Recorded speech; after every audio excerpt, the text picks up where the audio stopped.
खट्टा खाने वाली चुड़ैल। रात को अचानक राधिका मौसी को किचन से कुछ गिरने की आवाज आई। उन्होंने बाहर निकल के देखा तो किचन में उन्हें कोई सफेद साड़ी में दिखा। वो चीख पड़ी, हे भगवान, आग जलाल तू आई बला को ठाल तू, आग जलाल तू आई बला को ठाल तू। राधिका मौसी को चीखते सुनकर श्रवण बाहर आता है भागते हुए। अरे माँ, क्या हुआ? क्या देख लिया? दादी माँ आ गई क्या सपने में? अरे बेटा, रसोड़े में देख तो कौन है? श्रवण रसोड़े में झांक कर देखता है और उसे कोई नहीं दिखता अंदर। अब रसोड़े में तो कोई नहीं है माँ। कोई सफेद साड़ी में नहीं है क्या? नहीं माँ, कोई भी नहीं है। चिल्लम चिल्ली की आवाज सुनकर काजल भी वहाँ आ जाती है। अब क्या हो गया माँ जी? अरे बेटा, रसोड़े में एक चुड़ैल थी सफेद साड़ी में। अरे क्या कर रही थी वो अंदर? अरे बताया नहीं, कल आएगी ना तो पूछ लूंगी। चुड़ैल थी, आपका क्या प्लान था?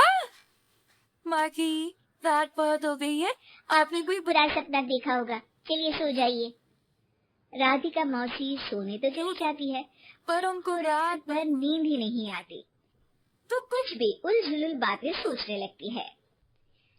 कहीं चुड़ैल की वजह से तो घर में टेंशन नहीं हो रहा, कहीं उसी की वजह से तो वो दादी नहीं बन पा रही। सुबह जब राधिका मौसी रसोड़े में छानबीन करती है तो पाती है कि नींबू का अचार गायब है। चुड़ैल नींबू का अचार ले गई, मुझे तो ठीक नहीं लग रहा कुछ। चुड़ैल को भी पता है कि जिंदगी का असली मजा तो खट्टे में ही है। राधिका मौसी झट से श्रवण को फोन कर देती है। बेटा, मुझे समस्या समझ में आ गई है, हमें एक तांत्रिक की जरूरत है। अरे क्या बोल रही हो माँ? तांत्रिक की क्या जरूरत है? आप पूजा पाठ तो कर ही रही हो ना। आलतू चलालतू मंत्र सारे फालतू, जिससे कुछ मंत्र पढ़ो चली जाएगी अपने आप चुड़ैल।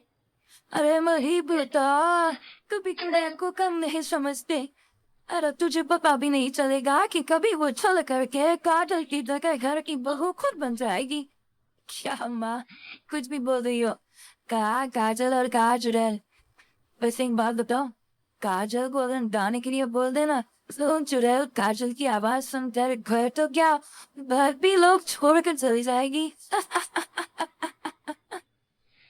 तुम ना पढ़े लिखे बच्चे हर चीज को मजाक समझते हो। तुम रहने दो, मैं खुद ही तांत्रिक को बुला लेती हूँ। अच्छा तो शाम को इमली लेके आना। क्या है कि चटनी खाए बहुत दिन हो गए है माँ। मैं माँ इमली तांत्रिक से मंगवा लो ना, आटा वगैरह भी उसी से भिजवा लेना। देखो मुझे काम करना है।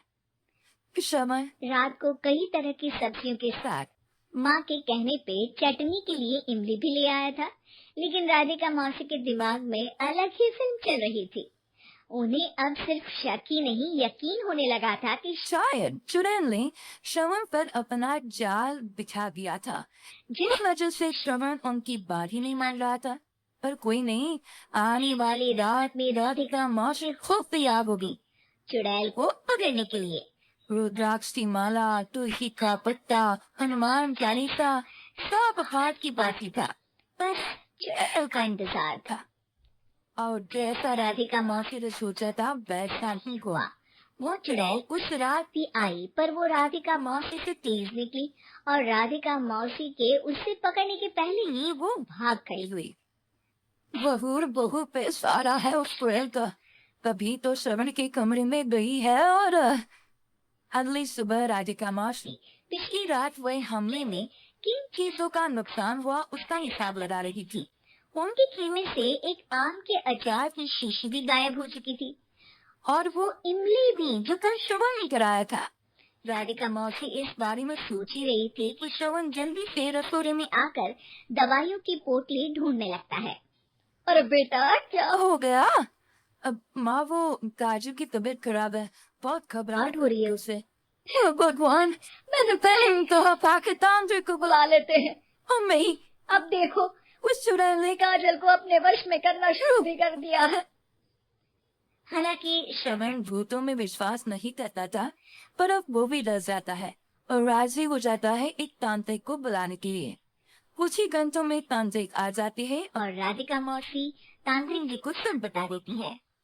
घोर संकट, घनघोर संकट, बवारू जोर ठोकर, ओम हट स्वाहा खत खा के यहाँ। अरे ये क्या मंत्र है? ये मैं खुद ओरिजिनल मंत्र है, कल कोई लिखा है, अच्छा लगे तो दाद चंदा। एक और मंत्र सुनो, डाबरा दिल्ली बम्बई आगरा चंदा मामा सूरले सुरन मामू जारा। ये मंत्र है। अरे कोई 40 बोलो ना।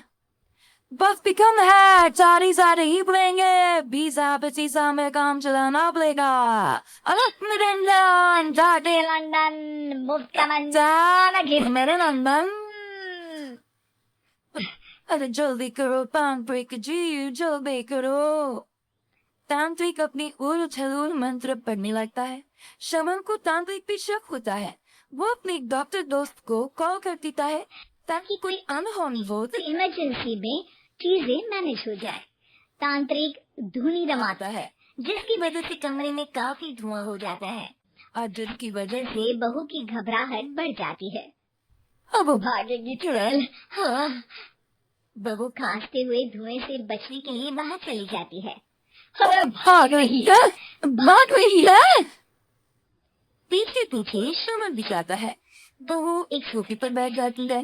तभी डॉक्टर दोस्त आ जाते हैं और श्रमण को पानी लाने के लिए कहते हैं।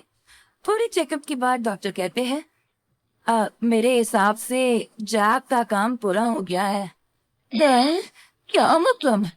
अरे कुछ भी नहीं माँ, कोई चुड़ैल नहीं है, कुछ तो नहीं है, अब दादी बनने वाली है। अब मगर वो सब अचार के डब्बे।